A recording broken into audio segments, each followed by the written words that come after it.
Hello everyone, welcome to Law Niti. Recently, the Chief Minister of Delhi, Mr. Arvind Kejriwal, got his interim bail under PMLA on 12th of July. But अगर वो chief minister of Delhi है और फिर भी उन्हें अगर PMLA के under bell मिलने में इतने सारे महीने लग गए, think about a common person जो पीएलए में लिस्टेड होंगे। इसको जानने के लिए तो बहुत सारे सेक्शंस पढ़ने पड़ेंगे और केस लॉज भी है सुप्रीम कोर्ट का, कौन पढ़ेगा? Don't worry, you have come to the right place. Hold on for the next 10 minutes and we will discuss ki why is it so difficult and challenging to get bail under the stringent provisions of PMLA. Prevention of Money Laundering Act, now short form PMLA. Prevention का मतलब भी समझ में आता है और act का मतलब भी, पर मनी लॉन्ड्रिंग का क्या मतलब है? तो मनी को लॉन्डर करना मतलब क्लीन करना, विच मीन्स ब्लैक मनी को वाइट में ट्रांसफ़र करना without letting the system know कि आपने ब्लैक को वाइट में ट्रांसफ़र किया है। सो इतना कॉम्प्लेक्स डिटेल्स में हम नहीं जाएंगे कि एग्जैक्ट प्रोसेस क्या और कैसे कैसे होता है। हम बस इतना डिस्कस करेंगे कि पीएमएलए लॉ का ऑब्जेक्टिव क्या है एंड पीएमएलए लॉ बेल को क्यों इतना स्ट्रिंजेंट बनाता है। सो ऑब्जेक्टिव्स ऑफ द पीएमएलए क्या है? Objectives of the PMLA, first money laundering को प्रिवेंट करना है एंड अदर रिलेटेड एक्टिविटी। इसके अलावा जो पीएमएलए करता है वो है, पीएमएलए के अंदर अगर कोई अरेस्टेड है और आपने इस ब्लैक मनी को वाइट में कन्वर्ट करने के लिए और या फिर करने के बाद अगर आपने कोई प्रॉपर्टी खरीदा हो तो वो प्रॉपर्टी कॉन्फिस्टिकेट हो सकता है। पनिशमेंट भी एक्ट में दिया हुआ है and reporting and monitoring provisions भी है। रिपोर्टिंग एंड मॉनिटरिंग कौन करता है? रिपोर्टिंग एंड मॉनिटरिंग ईडी करता है। ED is the reporting agency here and monitoring agency here. PMLA के की प्रोविजंस क्या है? So first, obligations of banking company. अगर हमको इलीगल मनी को वाइट करना है तो बैंक्स तो रिलेटेड होंगे ही ना, फाइनेंशियल इंस्टीट्यूशंस भी रिलेटेड है। फाइनेंशियल इंस्टीट्यूशन लाइक एलआईसी एक फाइनेंशियल इंस्टीट्यूशन है, नाबार्ड एक फाइनेंशियल इंस्टीट्यूशन है। सो ऐसे ही सारे institutions. Obligation on banking companies and financial institutions and intermediaries to verify the identity of clients. Identity clients के वेरीफाई करिए कि कहाँ से आ रहे पैसे। रिकॉर्ड मेंटेन कीजिए एंड ये रिकॉर्ड किसको भेजे? Financial intelligence unit of India, FIUIND। ये जो बैंक और फाइनेंशियल इंस्टीट्यूशन ये पैसे के सोर्स को मॉनिटर करते हैं, इसका रिपोर्ट किसको भेजे? Financial intelligence unit FIU of India को भेजना है। अच्छा, इन्वेस्टिगेट कौन करेगा? मैंने बोला है ईडी करता है। ईडी के पास क्या क्या पावर है? ईडी के पास है सर्च करने का पावर, ईडी के पास है सीजर करने का पावर, ईडी के पास समन करने का पावर भी है एंड ईडी के पास अरेस्ट करने का भी पावर है। Okay, now one of the most interesting provisions of this enactment is burden of proof. In criminal cases what happens? Burden of proof is always on the prosecution पे high burden of proof रहता है and जो accused होते हैं उनके पास रहता है innocent until proven guilty. सो इनको अपना बर्डन डिस्चार्ज करना है पहले, तो ही ये बर्डन शिफ्ट होता है अक्यूज्ड के पास। ये हमारा नॉर्मल क्रिमिनल जूरिस्प्रूडेंस बोलता है। पर पीएमएलए में the burden of proof lies with the accused to prove that the suspected property asset have not been obtained through proceeds of crime. इसका मतलब burden of proof prosecution के पास नहीं, accused के पास है। reverse burden of proof रहता है। there is reverse burden of proof makes पहला indication of it being a stringent law. now coming to the next, enforcement मैंने बोल ही दिया था ईडी करता है। ईडी देखिए, मैंने बोला था search, seizure, summon, arrest. Interesting, no warrant is required, तो मतलब cognizable and non bailable offences है ये हमारे money laundering. And an arrest can be made even in the absence of FIR दायर, you haven't filed an FIR and still arrest can be done. So it is a very very stringent law. ये background set कर रहा है कि bell क्यों ऐसा है।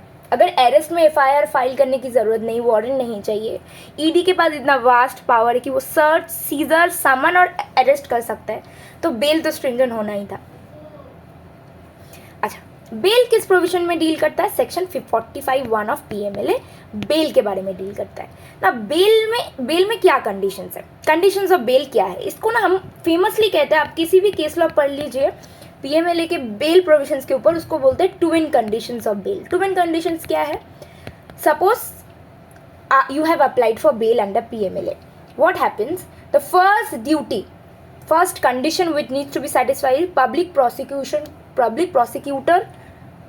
has to give his opinion, has to oppose your application. Public prosecutor will say कि क्या आपको बेल दिया जा सकता है या नहीं। उसके ऊपर कोर्ट देखेगा, court has to be satisfied कि रीजनेबल ग्राउंड्स है बिलीव करने की कि अक्यूज नॉट गिल्टी है, एंड बाहर निकलने के बाद it is not likely that he will repeat this crime, और फिर एविडेंस टैम्परिंग। तो कंडीशंस ये है कि आप पब्लिक प्रोसिक्यूटर से भी पूछिए और आप ये भी इंश्योर करें कि रीजनेबल ग्राउंड्स है कि आप निकलने के बाद ये क्राइम दोबारा रिपीट नहीं करेंगे। क्या पीएमएलए ऐसा एक्ट है जिसमें ऐसा स्ट्रिंजेंट बेल कंडीशंस है? जी नहीं। यूएपीए भी ऐसा एक्ट है जिसमें ऐसा सेक्शन 43D क्लॉज 5 में ये कहता है कि ऐसे स्ट्रिंजेंट कंडीशंस ऑफ बेल है। एनडीपीएस में भी सेम पैरीमेट्री प्रोविजंस है, section 35 clause 1, and previously Tada में भी सेक्शन 20 क्लॉज 8 में ये प्रोविजंस थे। Now interesting case laws coming to be supreme court earlier position. Now बहुत सिंपल है, बेल हमारे क्रिमिनल जूरिस्प्रूडेंस में यही रूल है कि bail is the rule and jail is an exception. Now obviously अगर ये क्रिमिनल जूरिस्प्रूडेंस का सेटल्ड प्रिंसिपल है तो फिर ये प्रोविजन तो चैलेंज होना ही था। नाउ सुप्रीम कोर्ट, मैंने जैसे अर्लियर स्लाइड्स में मेंशन किया है कि टाडा, यूएपीए, एनडीपीएस, इनमें भी बेल के प्रोविजंस है। तो सुप्रीम कोर्ट, सो ऑब्वियसली ऐसे स्ट्रिंजेंट बेल के प्रोविजंस, तो ऑब्वियसली सुप्रीम कोर्ट में तो चैलेंज होना ही था। So in Kartar Singh versus state of Punjab, Supreme Court upheld the validity of twin requirements under section 20 clause 8 of Tada. 20 clause 8 of Tada में भी ऐसे बेल के ट्विन रिक्वायरमेंट्स है जो सेम पीएमएलए में है।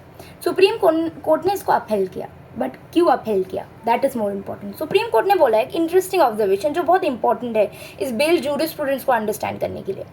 एक तरफ है हमारे पास विक्टिम के इंटरेस्ट, एक तरफ है हमारे पास नेशनल इंटरेस्ट, और एक तरफ है हमारे पास वर्सेस लिबर्टी ऑफ अक्यूज्ड का लिबर्टी।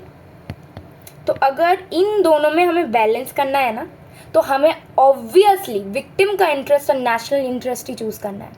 ऐसे प्रोविजंस में विक्टिम इंटरेस्ट और national interest supersedes the interest of liberty of an accused. तो करतार सिंह में तो ये अपहेल्ड हो गया, पर Nikesh Tarachand Shah versus Union of India 2018 में ये बोला कि section 20 clause 8 and 45(1) of PMLA में बहुत डिफरेंस है। 20 clause 8 of Tada and 45(1) of PMLA में बहुत डिफरेंस है। 20 क्लॉज 8 में जो अपहेल्ड किया गया है ना, वो टेररिज्म के ऑफेंस के लिए है। टेररिज्म एक हीनियस क्राइम है, और हीनियस क्राइम जो है, इसलिए ये स्ट्रिंजेंट प्रोविजन को हम नेशनल इंटरेस्ट और विक्टिम के इंटरेस्ट को हम सुपरसीड कर रहे हैं। हीनियस क्राइम है, टेररिज्म है, बट पीएमएलए उतना हीनियस नहीं है, तो इसके स्ट्रिंजेंट बेल प्रोविजंस नहीं हो सकते। यही सेम जूरिस्प्रूडेंस को Vijay Mandla Chaudhary versus Union of India में ओवररूल किया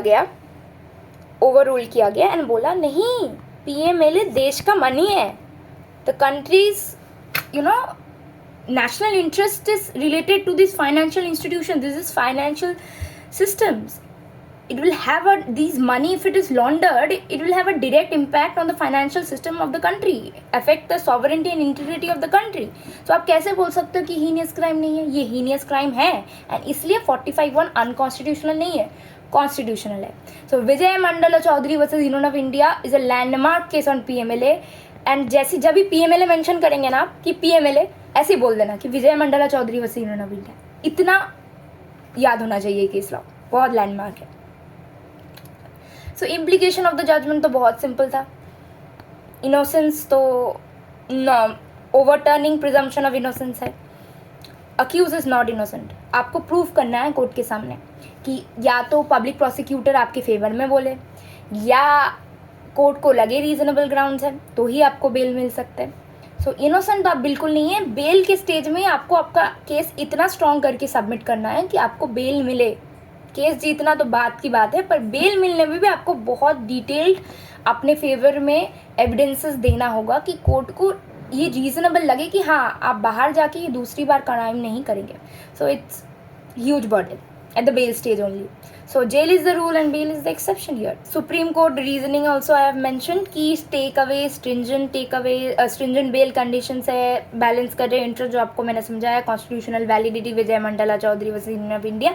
इसके अलावा विजय मंडला चौधरी में एक और गाइडलाइन दिया गया. विजय मंडला चौधरी में ये गाइडलाइन दिया है, जब मैं जजमेंट पढ़ रही थी मुझे दिखा कि 436A को हम फॉलो कर सकते हैं इंस्पाइट की स्ट्रिंजेंट कंडीशन है. 436A CRPC के ये बोलता है कि अगर आप अंडर ट्रायल प्रिजनर ना 1/2 ऑफ द पनिशमेंट आपने बिता लिया है तो आपको बाय डिफ़ॉल्ट बेल मिल जाएगी, आपको जेल में नहीं रहना है. अभी ये प्रेजेंट है आई थिंक BNSS का 479. If I am wrong please correct me in the comment section. 479 में ये बोलता है कि पहले जैसे 1/2 ऑफ द पनिशमेंट है, अभी भी 1/2 ऑफ द पनिशमेंट ये चीज़ सेम है. बस इंटरेस्टिंग एडिशन ये है कि अगर आप फर्स्ट टाइम ऑफेंडर है ना और आपने अगर पहली बार मनी लॉन्ड्रिंग किया है ना, फर्स्ट टाइम मनी लॉन्ड्रिंग किया है तो आप 1/3 ऑफ द पनिशमेंट स्पेंड कीजिए. अब 1/3 के बाद ही आपको बेल मिल जाएगी. बट अगर आप सेकेंड टाइम है देन 436 का फॉलो होगा. So this is the new condition. So Vijay Mandla Chaudhary में ये गाइडलाइन दिया है कि स्ट्रिंजेंट प्रोविजन है बेल का, पर ये सेफगार्ड इस पे भी अप्लाई होगा. So apart from this another interesting thing I must mention to you, there is no concept of default bail in PMLA. So जैसे CRPC में 167 एंड अभी BNSS में है 187. बोलता है कि 60 डेज़ और 90 डेज़ में जैसे कि चार्जशीट सबमिट नहीं होने से आपको बेल मिल सकती है. यहाँ कोई चार्जशीट सबमिट करने का करे या ना करे, default bail is not there under PMLA. Also suppose chargesheet submit हो गई, अरे चार्जशीट सबमिट होगी अब तो बेल मिल जानी चाहिए, नहीं. In the recent case of ED versus Aditya Tripathi 2023, the Supreme Court has held that even if the charge sheet is submitted doesn't mean you will get the bail under PMLA. The twin conditions of 45 clause 1 has to be satisfied, and only protection that you have as per Vijay Mandala Chaudhary is 436A of CRPC and the 479 of BNSS. So in conclusion, we can say the Vijay Mandala Chaudhary case has a significant implication for the grant of bail in money laundering cases. The judgment has overturned the principle of presumption of innocence and has made more difficult for accused persons to obtain bail. इसलिए it is so difficult to get bail under PMLA. I hope you are clear with the concept. So thank you. That's all from my side. अगर आपको मेरा content अच्छा लगा है तो please subscribe, like, share and comment. See you in the next video.